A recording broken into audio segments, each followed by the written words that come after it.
Boa noite a todos, né? Sejam bem-vindos à nossa live de hoje aí com o professor Nelson Ludovico.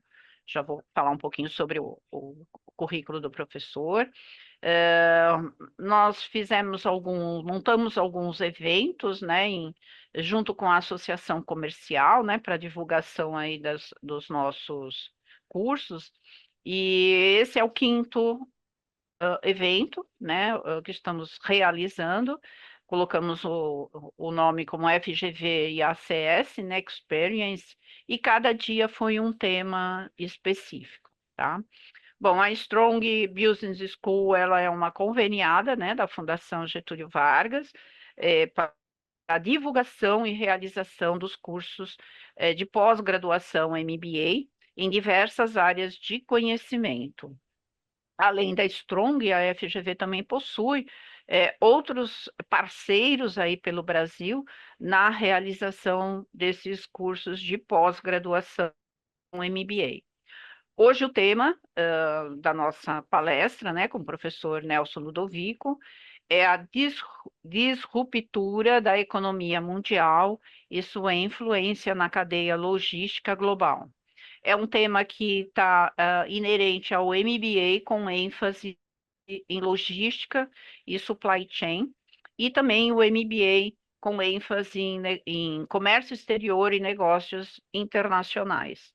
Né? São MBAs realizados aí nas unidades, não só da Strong, como de ah, outros parceiros aí da FGV pelo Brasil.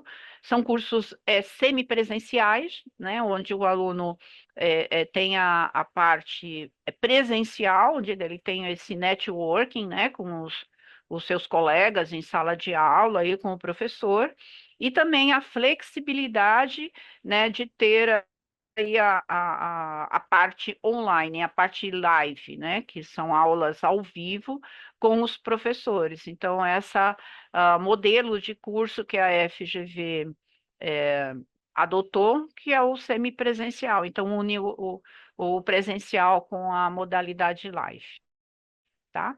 Bom, vou falar aqui sobre o professor Nelson Ludovico, que é um pós-doutor em negócios globais e pós-doutor em Business Administration pela FCU de Orlando, Flórida, Estados Unidos, doutorado em comércio exterior pelos Estados Unidos, professor da FGV desde 1984, atuando aí nos diversos MBAs pelo Brasil, assessor em comércio exterior, é autor de 20 livros e premiado internacionalmente. Então, vocês podem identificar aí que o professor tem um vasto conhecimento aí na área, né, já publicando aí os 20 livros. Bom, vou passar então a palavra ao professor, ele vai combinar com vocês aí como é que vai ser a dinâmica, tá, de perguntas, mas fique à vontade, professor. Muito Ok, obrigada a todos aí.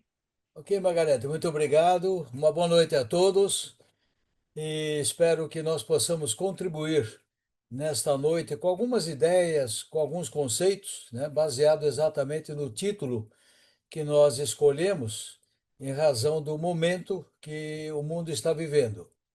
E é um prazer muito grande novamente estar fazendo mais uma palestra, mais uma abertura, uma ajuda, um comentário sobre as competências, né, que nós vamos adquirindo e os conhecimentos ao longo do tempo. E como eu sempre brinco, né, e a Margarete sabe como é que eu trabalho, né, já estou há 41 anos na FGV e praticamente desde 2010 nos MBAs, eu costumo dizer que quem viveu muito tem história para contar, né?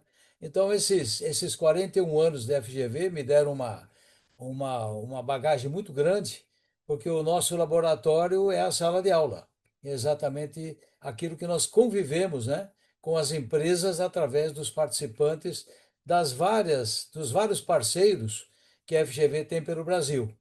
Então, rodamos muito, viajamos muito, e hoje, né, já de praticamente 4, 5 anos para cá, devido já ao início da Covid, nós estamos nos cursos live, no híbrido, então mudou a metodologia e a maneira. porém reforçou a maneira dos professores terem que, obviamente, que atuar. Então, eu coloco esse tema para nós discutirmos, né, para nós conversarmos. Eu coloco uma série de posições, obviamente, conceitos que são importantes, e no final da minha fala, vamos abrir para perguntas, comentários, aquilo que vocês acharem importante.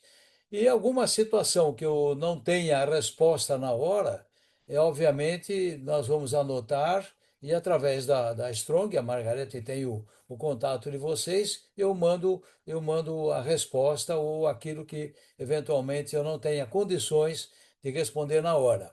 Porque é aquela posição que sempre nós temos que tomar. Quanto será que eu sei? Né? Eu tenho já dois pós-doutorados nos Estados Unidos, onde eu sou professor também, inclusive professor de mestrado e de doutorado, banca examinadora, mas é um eterno aprendizado, né? Então, as competências, elas vêm do conhecimento, mas o conhecimento é infinito. Então, eu, mesmo ao longo de toda essa minha carreira acadêmica e também uma carreira profissional, eu costumo dizer que nem sempre nós temos a resposta ou temos assim aquilo que realmente aquele que nos perguntou, que nos arguiu, recebe a resposta. Mas isso é o de menos porque nós vamos poder atender à medida da nossa possibilidade. Ok? Muito bem. O tema, ele é um tema que eu fiquei pensando de que maneira nós poderemos analisar, baseado no curso que nós oferecemos, como é que nós podemos entender esse momento. Não é muito agradável fazer uma palestra ou um bate-papo num cenário tão difícil.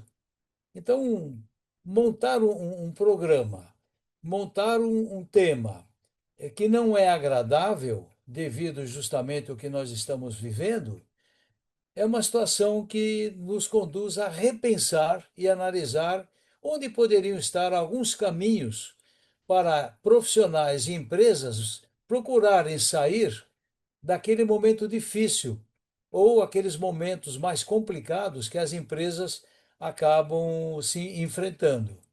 Então, vamos então aproveitar esse momento e vamos analisar alguns conceitos. Eu vou trabalhar em cima de três conceitos no final do nosso bate-papo. Mas para que nós possamos chegar até ele, ou até eles, eu vou tecer alguns comentários para podermos chegar nesse momento de mostrar as ferramentas, algumas delas que nós vamos trabalhar. Bom, a Margarete fez aí a minha apresentação, né? E eu só complemento o seguinte: eu trabalhei muito chão de fábrica, então eu tenho dois lados dentro da minha profissão de professor.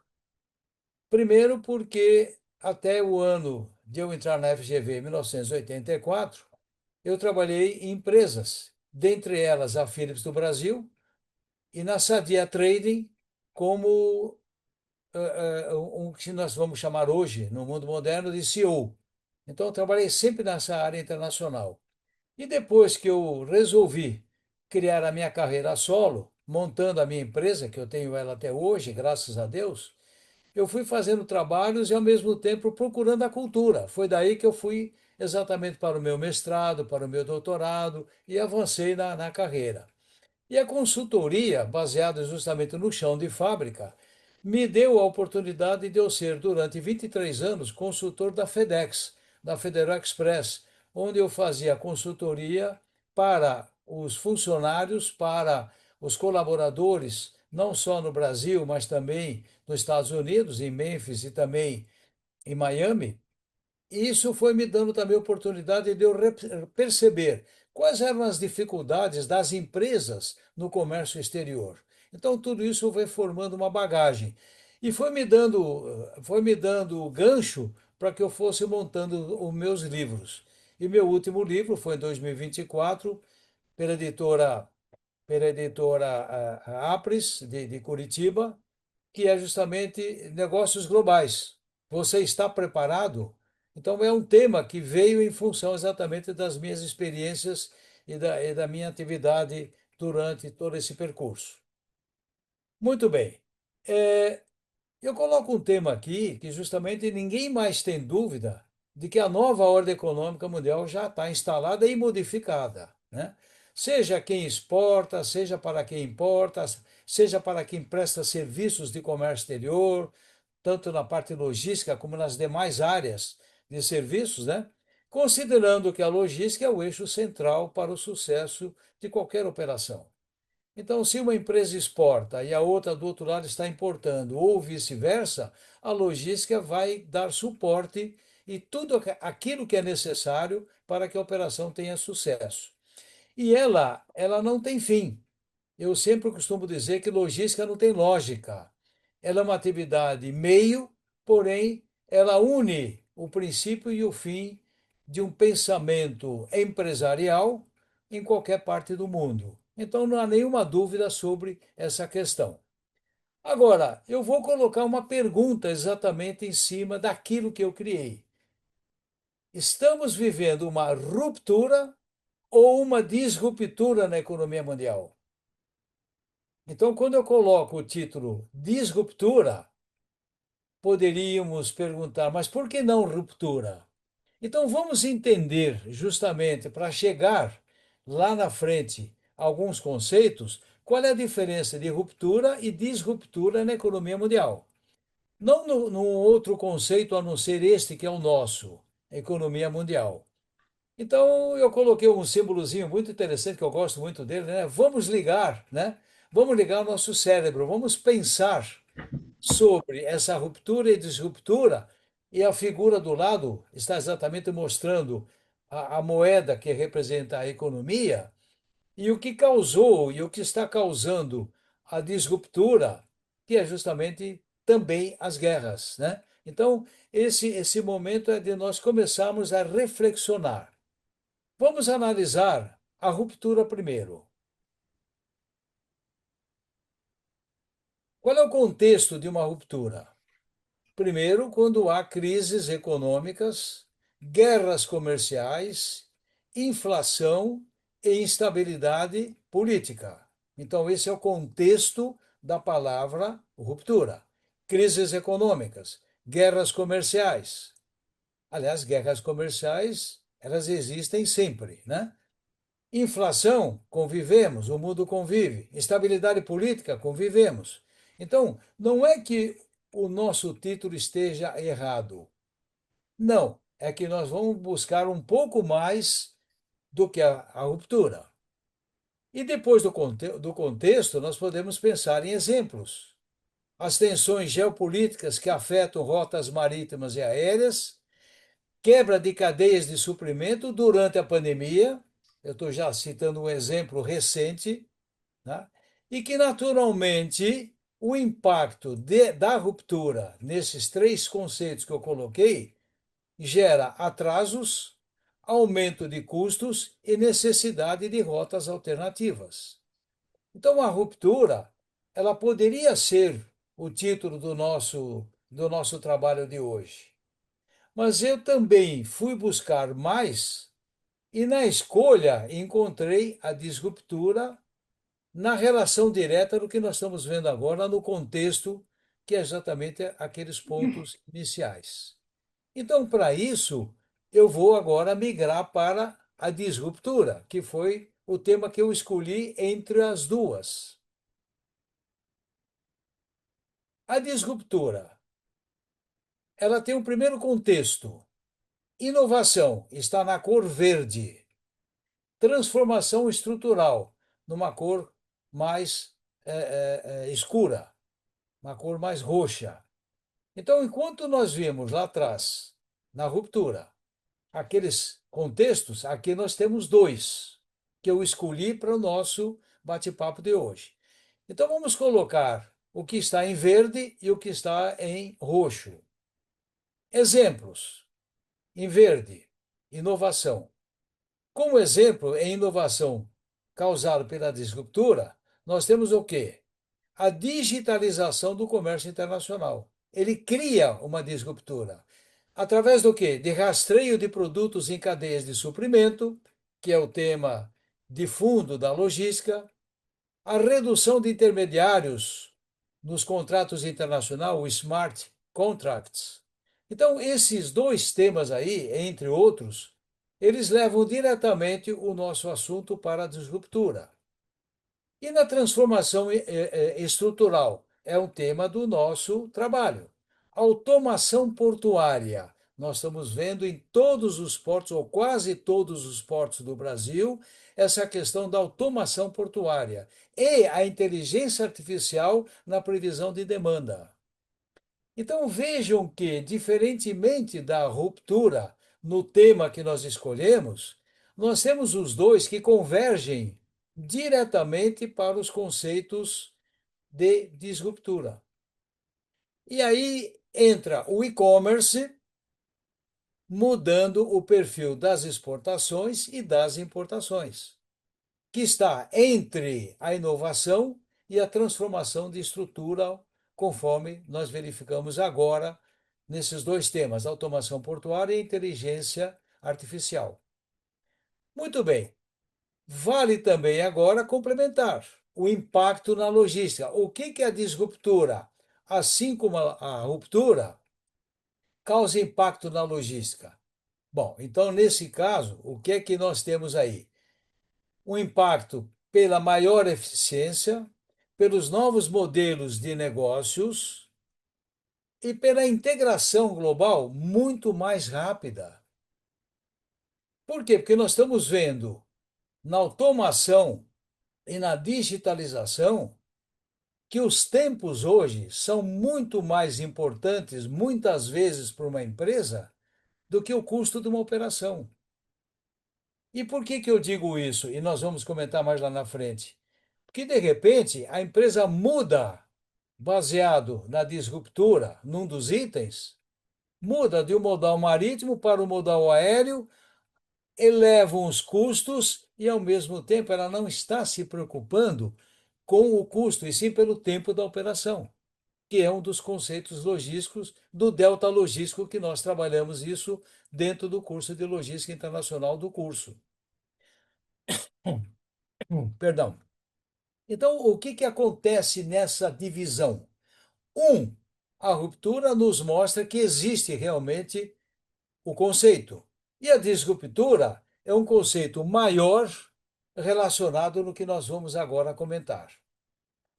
Se existem os dois temas que são compatíveis, vamos então conectar os dois temas agora. Então veja que eu fiz uma conexão inicialmente que não existia, mas que agora ela vai existir.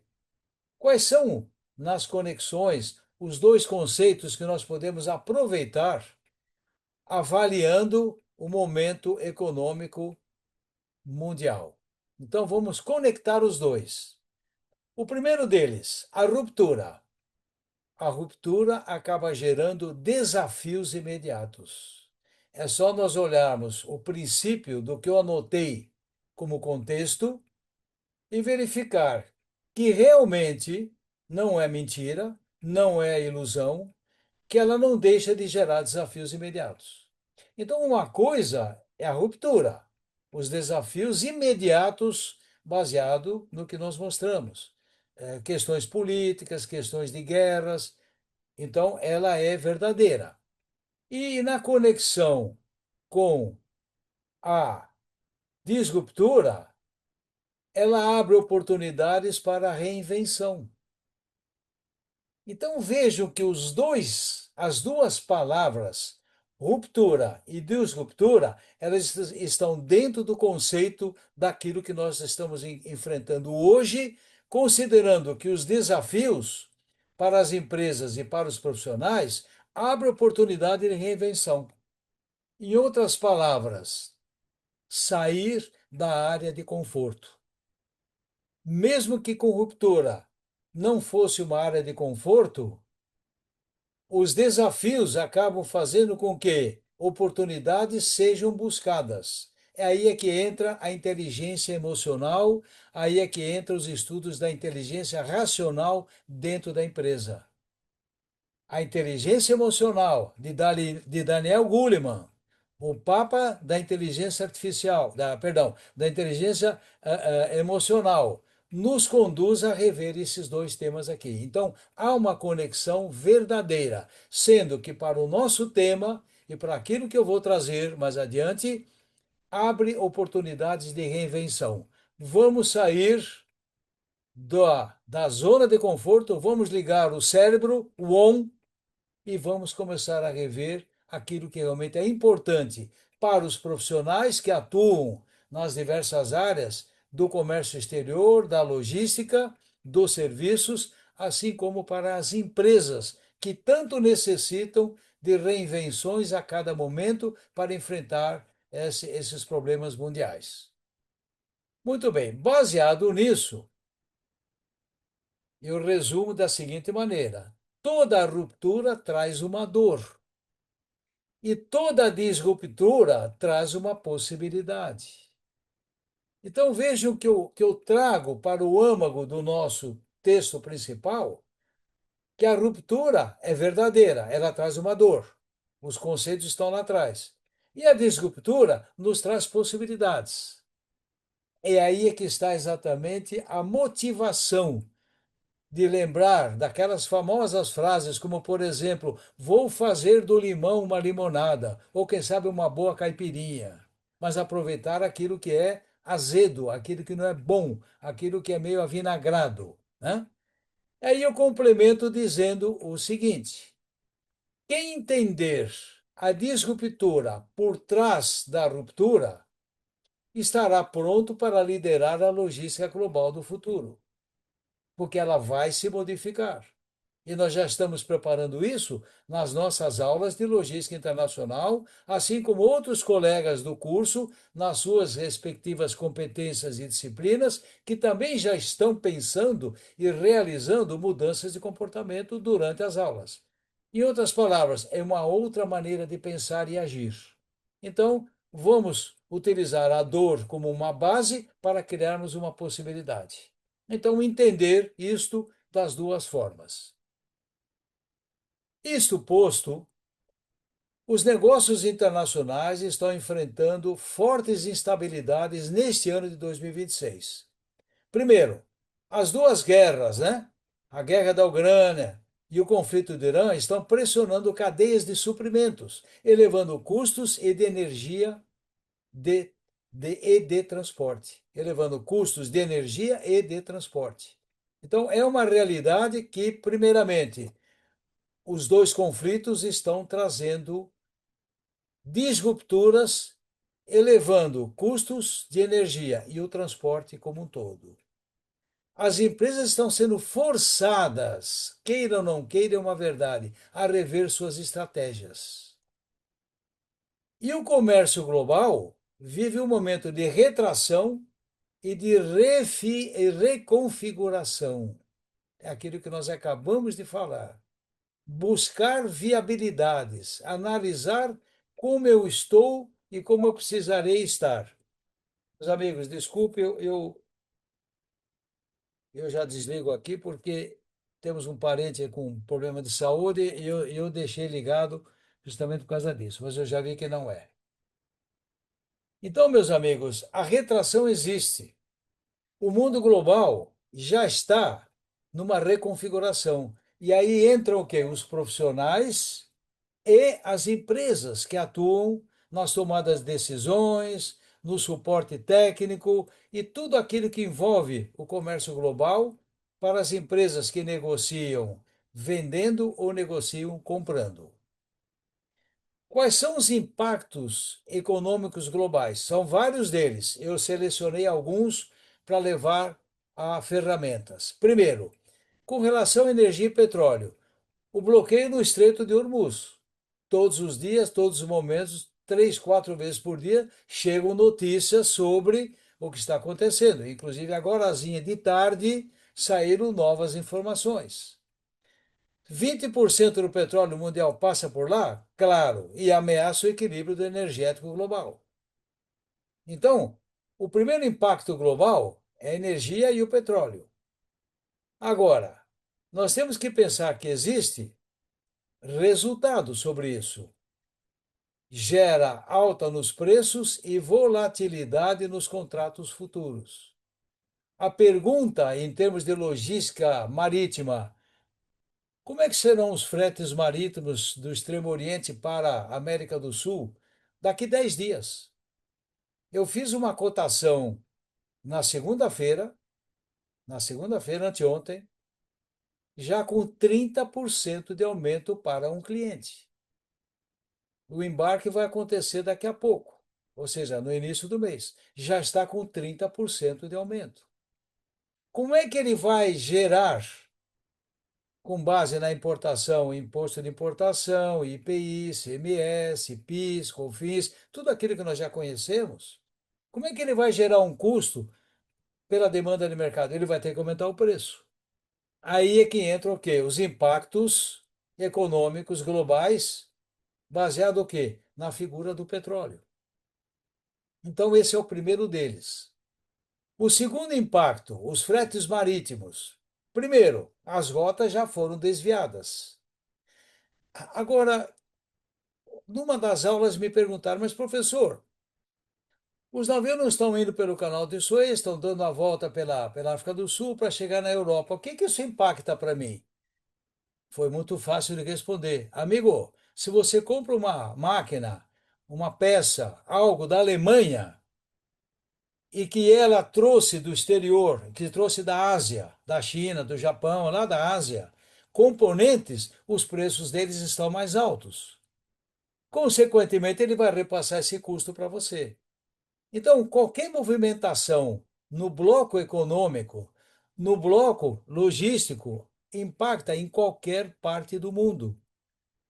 Então, não é só o frete para nós diretamente numa importação da Ásia que vai impactar aqui no preço. Também as importações que nós fazemos de outros países e vendem com componentes importados da Ásia, por exemplo, que vai impactar no nosso preço final. Então, isso é global. O impacto pelas rotas desviadas afeta a todos. E o segundo componente são os gargalos logísticos no Mar Vermelho, no Golfo Pérsico, que elevam e elevaram os custos do transporte, afetando desde commodities, estamos acompanhando aí a questão agora das importações de fertilizantes. Ontem saíram resultados sobre a falta de silos para ensilar commodities como soja, como milho. Por quê? Porque estamos com problema de logístico marítimo. E também a demanda de consumo no mundo começa a ter uma retração. Então, nós estamos vendo diariamente a questão logística dentro do impacto econômico global. E os impactos econômicos globais nos fretes aéreos, que faz parte da nossa logística? Primeiro, também rotas desviadas. E segundo, acúmulo nas principais rotas comerciais de cargas nos principais aeroportos do mundo, sem possibilidade de conexões. Então você pega as rotas comerciais por via aérea. Então você pega desde a Inglaterra, Europa, Ásia, Norte América, voos diretos, só com escalas e com conexões, que já não estão conseguindo atender e não tem como fazer conexão. E com um detalhe, os custos também dos fretes aéreos devido ao quê? O preço do combustível. Então, o impacto econômico no frete aéreo, assim como no marítimo, eles têm similaridade. Só que a similaridade em termos de pensamento é muito maior no marítimo devido a que as grandes quantidades que as empresas necessitam.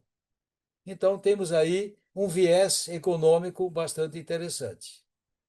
Mais um impacto econômico global. Os mercados financeiros. A incerteza geopolítica aumenta a aversão ao risco. Olha, a incerteza geopolítica aumenta a aversão ao risco, provocando fuga de capitais para os ativos considerados seguros, para o ouro, para o dólar, para os títulos do Tesouro dos Estados Unidos.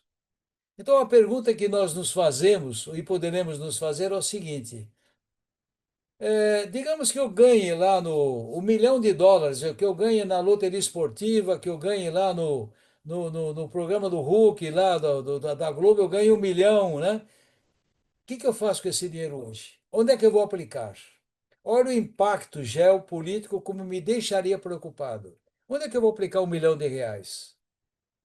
E a empresa que tem um capital ativo, que ela tem uma boa situação financeira, como é que ela gerencia em relação da geopolítica que aumenta a aversão ao risco? Então, são preocupações também para o pessoal da área financeira, da área econômica e financeira das empresas, e não apenas do comércio exterior. Isso está envolvendo todos, né? E mais um, a inflação global. Veja, eu peguei pela disruptura e não pela ruptura. Inflação global, a combinação de energia cara e logística comprometida pressiona índice de preços em diversos países, dificultando políticas monetárias. Para nós aqui, qual é o ponto forte desse processo, dessa dificuldade? Neste momento, é o agronegócios.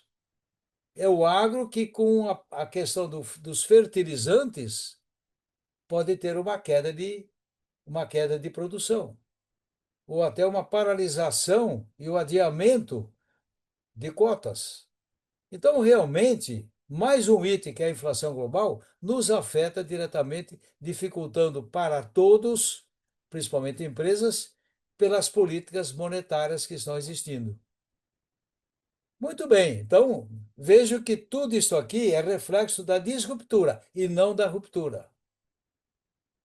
Bom, agora vamos começar a analisar alguns fatores. O cenário atual exige que as empresas estejam atentas ao quê? Primeiro, resiliência das cadeias de suprimentos. Estoques.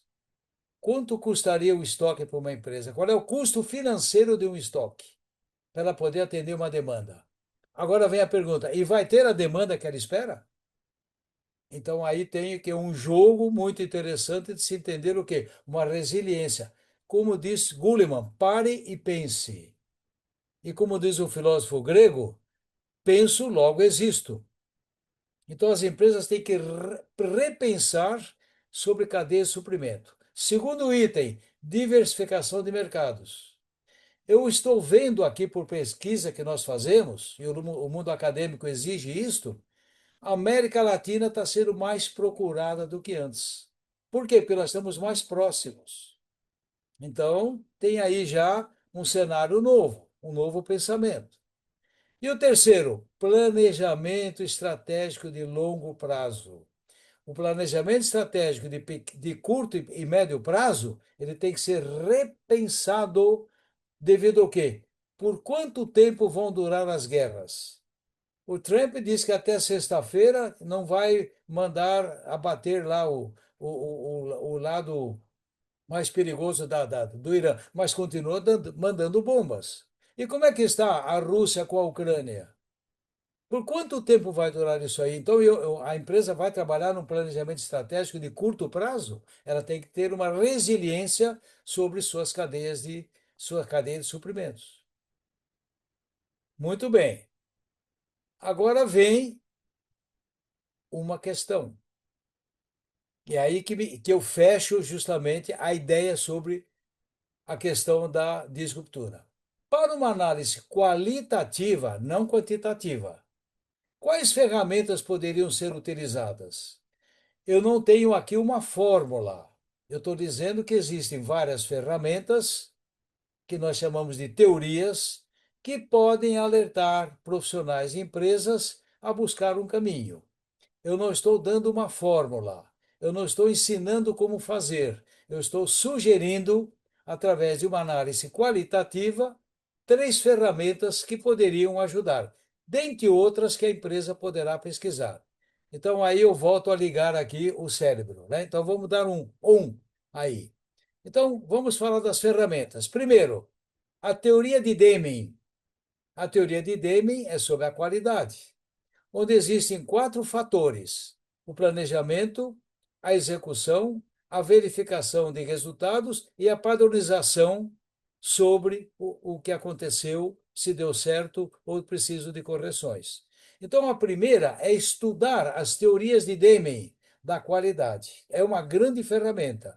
E por que eu coloquei qualidade? Porque, de repente, eu posso procurar um mercado mais próximo, com preço menor, ou um mercado também longínquo, mas com preço menor, mas eu tenho que pensar em qualidade.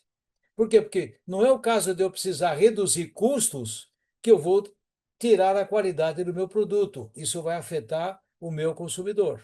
Então, muito cuidado com preços na relação qualidade. O mercado, nesse momento, ele passa a oferecer algumas vantagens de preços, mas tome muito cuidado com a qualidade. Então, nas teorias de Deming, quatro são as verdadeiras: o planejamento, a execução, a verificação e a padronização, se deu ou não o resultado. É a primeira ferramenta que eu já coloco como um estudo. A segunda, desculpe, aqui embaixo. Qual é a filosofia central da, da teoria de Deming? Melhoria contínua e foco no cliente. Então, eu não posso perder a minha qualidade com a redução de preço, pela redução de preço, porque eu tenho que lembrar do meu cliente. Numa das teorias de marketing, se diz que uma venda perdida é uma venda não recuperada. Então, muito cuidado com essa questão de reduzir custo, prejudicando a qualidade. Então, essa é a filosofia central da teoria de Deming. A segunda, ainda, a famosa matriz SWOT, que por vezes nós esquecemos dela. A ferramenta estratégica que analisa o ambiente interno e externo de uma organização. Onde é que estão as suas fraquezas, as suas forças positivas, as oportunidades. Então, a matriz SWOT, ela vem junto com a teoria de Deming, a qualidade. E aí vem, ela ajuda a alinhar a estratégia empresarial com o contexto global. Então, a estratégia empresarial, ela vai de encontro ao quê? Aquilo que nós podemos analisar nas teorias de Deming. A estratégia empresarial é manter a clientela, é manter o mercado com a mesma qualidade, prazo de entrega, e claro que eu estou citando como uma ferramenta que pode ser repensada dentro dessa conjuntura. E a terceira ferramenta é o benchmarking, que não tem nada a ver com marketing. O benchmark tem como definição comparar processos, produtos ou serviços com os melhores do mercado. Então, eu vou conferir como é que eu estou em relação ao mercado. E dentro das teorias de benchmark, existem quatro teorias: a interna, a externa e as duas demais que mexem com concorrências e o mercado global. Benchmarking é uma grande ferramenta aliada à qualidade e, ao mesmo tempo, com a matriz SWOT. A teoria de benchmarking surgiu na empresa americana Xerox no final da década de 1970 e que traz inspiração prática e padrões de excelência, que foi exatamente o que a Toyota implantou no Lean Manufacturing. Então, a teoria de benchmarking, ela foi criada dentro da Xerox, mas que se nós analisarmos em japonês a palavra dantotsu, que dentro da Toyota significava ser o melhor do melhor. Então, a teoria de benchmarking, ela compara processos e produtos com serviços e, ao mesmo tempo, vai buscar o mercado. Sempre é buscar padrão de excelência. Bom, como é que nós podemos conectar essas três, assim como eu fiz também lá com ruptura e disruptura, seguindo a mesma linha? Vamos conectar as três. As teorias de Deming garantem disciplina e melhoria. A matriz SWOT mostra onde focar os esforços estratégicos da empresa. E pelo benchmarking, trazer referências práticas e padrões de excelência para guiar a melhoria contínua. Então, quando eu busquei como fazer uma palestra baseado no princípio de um tempo de 50 minutos aproximadamente e trazer dentro desse princípio algo que possa, quem estiver assistindo ou quem irá assistir depois pela gravação, repensar o processo, aqui nós temos três sugestões que poderiam abrir novos caminhos. Juntas, as ferramentas permitem que uma empresa entenda seu contexto, aprenda com os melhores e melhore continuamente. Então vejam bem, que as três estão nesta frase aqui. O seu contexto, como é que ela é? Como é que ela está? Qual é a saúde da empresa em termos gerais? Que ela aprenda com os melhores e que aplique as melhores práticas. Então aqui você tem as três que se conectam num só pensamento de estudo empresarial. Agora,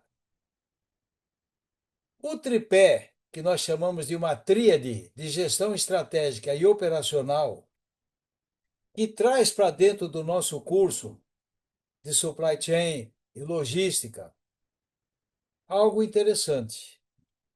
A tríade, ela não é considerada no mundo acadêmico como uma teoria, mas nós vamos usar aqui como uma teoria, porque nós buscamos autores.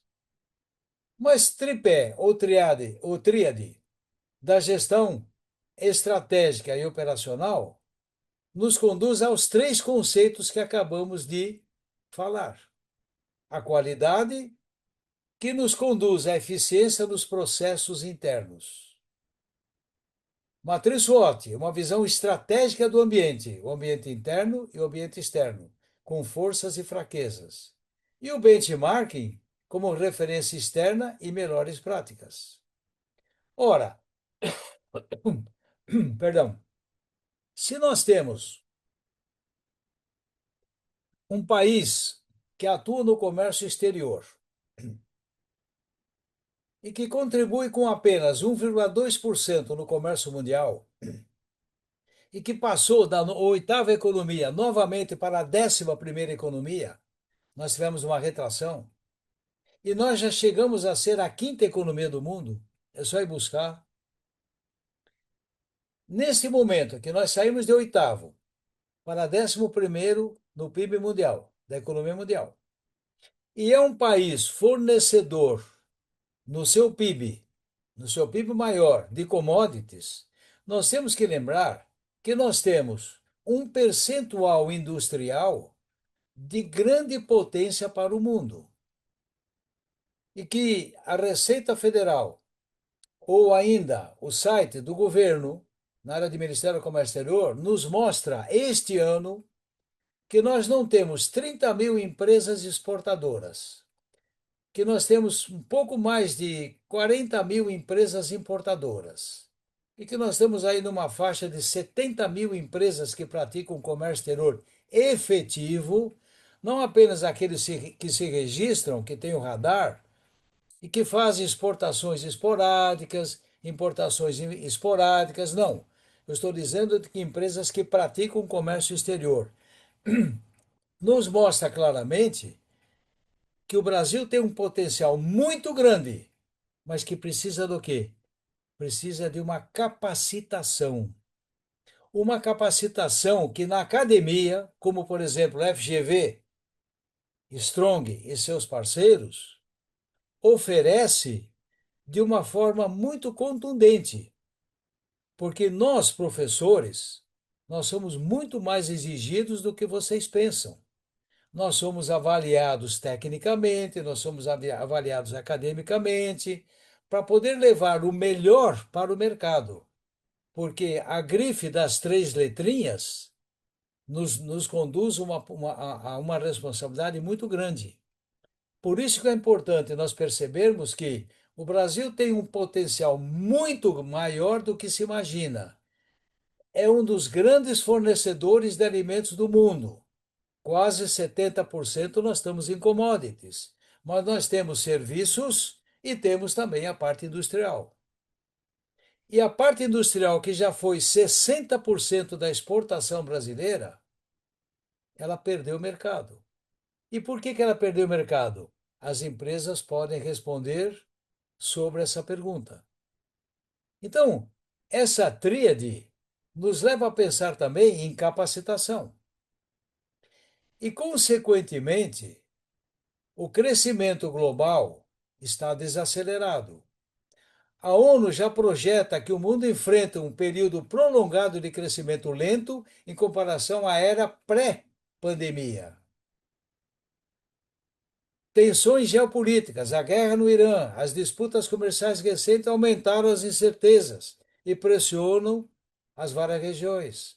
As oscilações de commodity, preço de petróleo, energia, metais estão altamente voláteis, refletindo tanto na demanda como nos conflitos. E a inflação e custo de vida persistem em pressões sobre famílias e empresas, especialmente em países emergentes como o nosso, dificultando o consumo e os investimentos. Esse é o panorama econômico mundial de março, que nós estamos no dia 25 de 2026.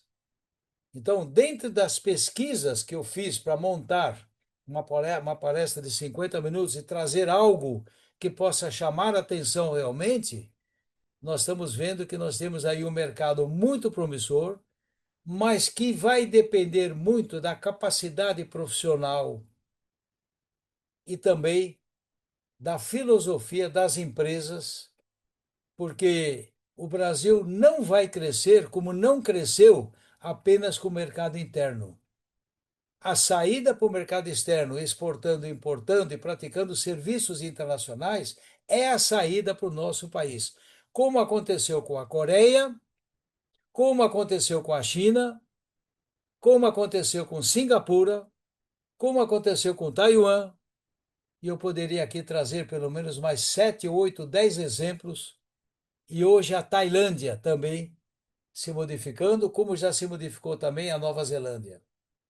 O Brasil não pode ficar parado entre oitava economia, décima economia, ser o 30º país exportador, o 31º importador e ficar voo de galinha, que é aquele que sobe e desce em 2 minutos. Nós precisamos das indústrias, precisamos do nosso comércio, porque commodities já está posicionado. E esses componentes do panorama econômico mundial de março, que eu acabei de pesquisar, partindo já da ONU e outros organismos, nos mostra essas 4 questões aqui em tom azul, que nos mostra uma realidade. Agora, sobre o nosso curso, né, como a Margarete comentou no início, a nossa grande preocupação é trazer dentro das disciplinas inerentes à cadeia de suprimentos, à logística, a negócios, à área financeira, enfim, tudo aquilo que envolve o nosso processo, é os professores estarem cada vez mais preocupados, e nós conversamos muito entre nós, até para que não para que não hajam assuntos duplicados. Porque, por exemplo, eu falo de Incoterms, em logística, mas eu tenho um colega em contratos que também fala de Incoterms, só que ele fala de Incoterms em módulo contratual e eu falo em módulo de logística. Então, existem certos temas que nós conversamos para que não haja sobreposição, que não haja dupla interpretação e, ao mesmo tempo, o aluno, o participante, ele consegue perceber as variáveis que existem de um determinado assunto comum em várias disciplinas do curso. O curso tem um foco muito profissionalizado, tem um foco muito acadêmico também. Nós juntamos as nossas competências, nossos conhecimentos, e vocês podem ter certeza, nós estudamos muito para cada aula que nós fazemos. Isso é um comprometimento, porque eu, com 41 anos de FGV, e colegas outros também com muitos anos, temos uma responsabilidade muito grande na informação que nós passamos. E o tema escolhido hoje, separando ruptura de disruptura, nos traz e nos conduziu a pensar pelo menos em 3 ferramentas que nós poderíamos ter, né, em estudos, dentre outras que obviamente existem. mas esse foi o nosso princípio em fazer essa observação. Eu agradeço pela participação de vocês, de estarem presentes, estamos aqui à disposição. E agora eu abro aqui a quem quiser fazer alguma colocação, alguma pergunta. A nossa parte técnica abre os microfones e volto a dizer: o que eu não tiver condições de responder agora, nós vamos procurar na pesquisa e encaminhamos através da Strong para vocês todos, num compromisso bem acadêmico, um compromisso bem profissional da nossa parte. Lembrando, nunca sabemos quanto sabemos, porque o saber não ocupa lugar. Muito obrigado e estou à disposição de vocês. Margarete, quer assumir agora?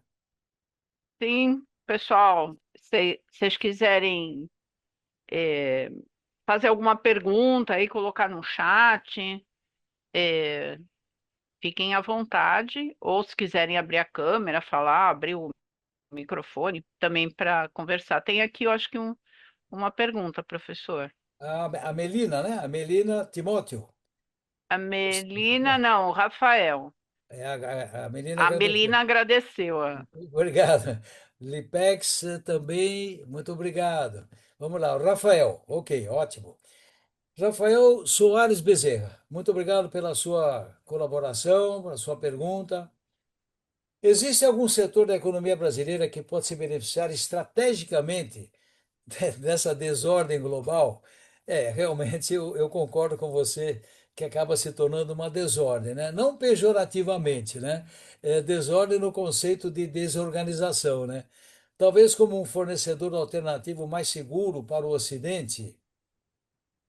Sim, sim. Os setores da economia brasileira, elas partem, Rafael, primeiro de componentes, partes e peças, maquinários, né? Existe uma gama dentro do que eu vou chamar da parte industrial, sendo que uma parte, na área de commodities em geral, ela entra como suprimentos complementares.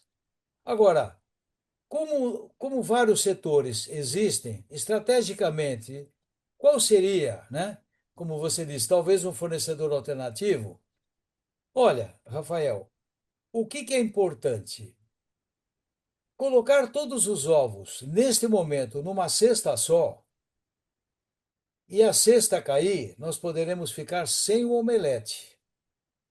Eu sou favorável, e sempre fui, do plano B em qualquer empresa. Eu fui um CEO da Philips do Brasil.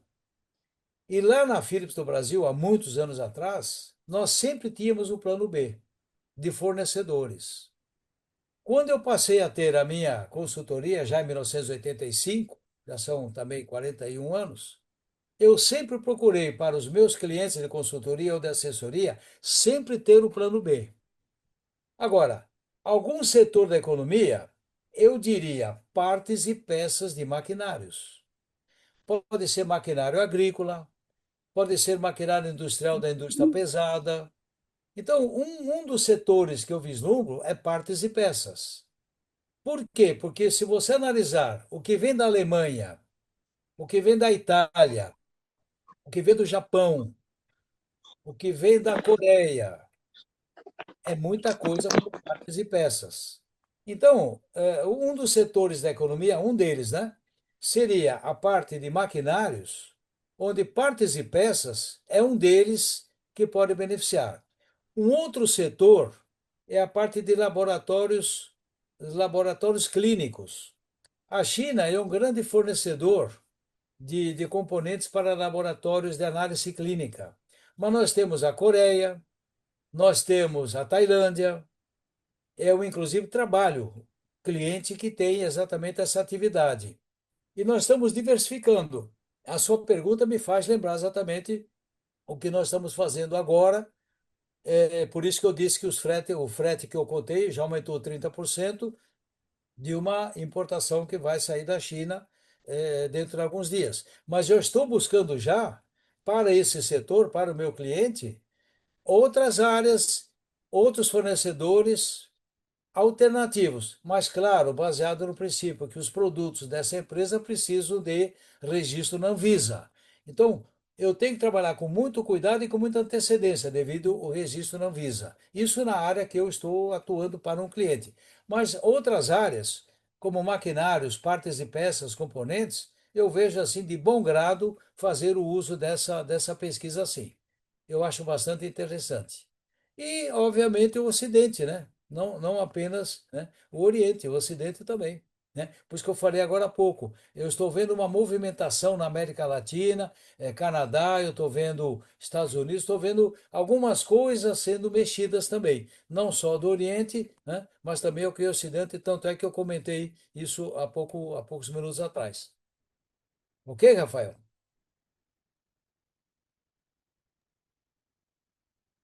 Mais alguém? Estou à disposição de vocês. Acredito que não, não é, professor?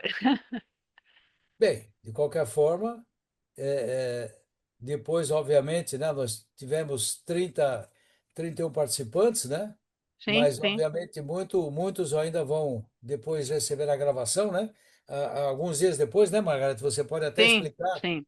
como é que vai funcionar para eles Isso, poderem é. ver. Pode explicar, por É, favor. a gravação sempre fica disponível no nosso canal do YouTube. Assim que a nossa área de marketing fizer a edição, vai ser inserida aí no canal do YouTube. Depois eu mando o link para vocês, quando eu enviar também os certificados, né, dessa palestra, eu mando também o link. E Margarete, pode falar, o Vitor colocou uma questão aqui, né? Ele disse boa noite e mencionou que o crescimento é lento, né? Mas a burocracia tem crescido muito. O Vitor, nós tivemos, eu não sei se você ainda está no ar aí, mas se assistir depois vai ver o meu comentário. Nós chegamos a ter no passado, há muitos anos, o Ministério da Desburocratização, pois o Ministério da Desburocratização acabou sendo sucumbido, e isso aí, para quem é mais antigo como eu, vai lembrar, né? Então, o ministro Beltrão foi o ministro da desburocratização. Ele faleceu, né, pelo menos a informação que eu tive, e a desburocratização não aconteceu. Ministro Beltrão. O Lipex Marca coloca assim: de que forma podemos gerar crescimento sustentável e inovação em escala global, equilibrando resultados econômicos, responsabilidade social e preservação ambiental? Eu não sei o nome da pessoa, tá como Lipex Marca, né? Olha, aqui é uma conjuntura, porque Ronaldo, obrigado. Veja bem, Ronaldo, nós temos aí temas que eles são equidistantes. O crescimento sustentável, ele entra por uma porta. O resultado econômico, ele vem da inovação. Então você tem uma outra porta. A responsabilidade social, ela está inerente no Brasil desde a sua independência, mas que nós já temos ainda muita falta de responsabilidade social. Então você tem aí um quebra de paradigmas, reservando a sustentabilidade a necessidade da inovação pelo equilíbrio do resultado econômico. Aí ela se junta. O resultado econômico ele vem da inovação. A responsabilidade social ela é carente, ela não está no ponto desejado num país com mais de 200 milhões de habitantes.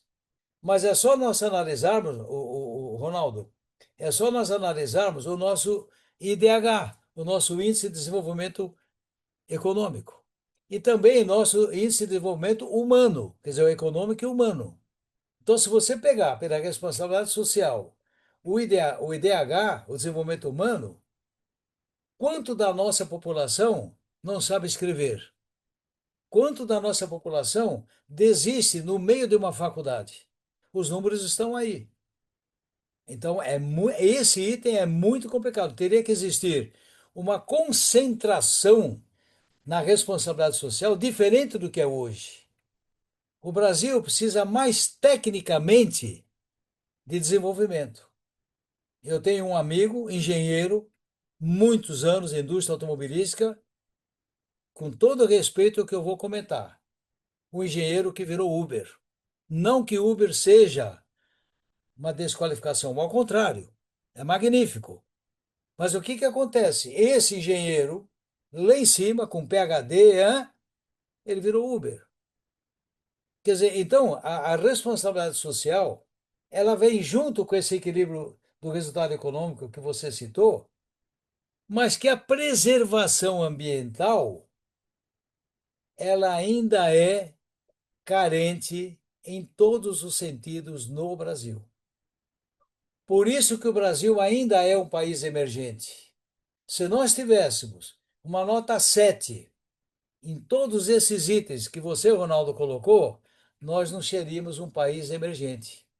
Nós seríamos um país em desenvolvimento pleno e não estaríamos na 11ª colocação, como nós passamos a estar nesse ano e que o ano passado foi oitavo na economia. Então, são as minhas observações técnicas. Ok, Ronaldo? É, Raquel, mas é uma triste realidade. Mas vejam bem, meus amigos, eu não estou aqui para desestimular. Ao contrário, eu estou aqui para dar ciência da necessidade de nós irmos buscar caminhos. Nós profissionais, nós acadêmicos, nós empresas, e buscar exatamente esse caminho. Então, eu dou um incentivo. E para dar esse incentivo, viu, Ronaldo? Eu vou fazer agora em maio 85 anos. Estou trabalhando, sou aposentado, entre aspas, desde 1999, continuo trabalhando, tenho a minha empresa de consultoria, viajo para curso, estou escrevendo livro, e para mim a idade não é mental, ela é apenas física. A minha idade mental é 50 anos. Então, eu deixo um estímulo para vocês, que uma pessoa com 85 anos de idade continua nativa, levando conhecimento, aprendendo a cada momento que eu trabalho. Então, essa é um estímulo que eu dou a vocês. E uma pergunta, e uma colocação: não parem de estudar. Seja aqui, seja lá, não parem de estudar. Um país como o Japão se fez pela cultura. Muito obrigado, Ronaldo. Muito obrigado. Ok, gente. Obrigado, Raquel. Muito obrigado a todos vocês. Estou à disposição, que precisar, e também à disposição pela Eu, Margarete. Muito eu obrigado. queria agradecer, professor, aí pelo todo esse seu conhecimento, né? Esse vasto conhecimento aí, ter passado aí esse período, 50 minutos, né? É muita, é um tempo curto, né? Para passar tanta informação. Mas eu agradeço também a todos que estão aqui presentes, né? Na nossa live. E participem sempre, né? Sempre tem live, com temas diversos, né? Ah, e o professor aí, como falou, um tema aí mais voltado para a área de logística, parte de comércio exterior também, tá? E aí as informações dos cursos a gente passa aí para vocês. A partir de amanhã a gente entra em contato, passando as informações mais detalhadas, né, de cada um dos cursos, tá ok? Obrigada a todos, uma boa noite. Boa E noite a todos. obrigada, professor, mais uma Muito obrigado. vez, Um tá bom? abraço a todos. Felicidades. Sucesso. Sucesso para todos.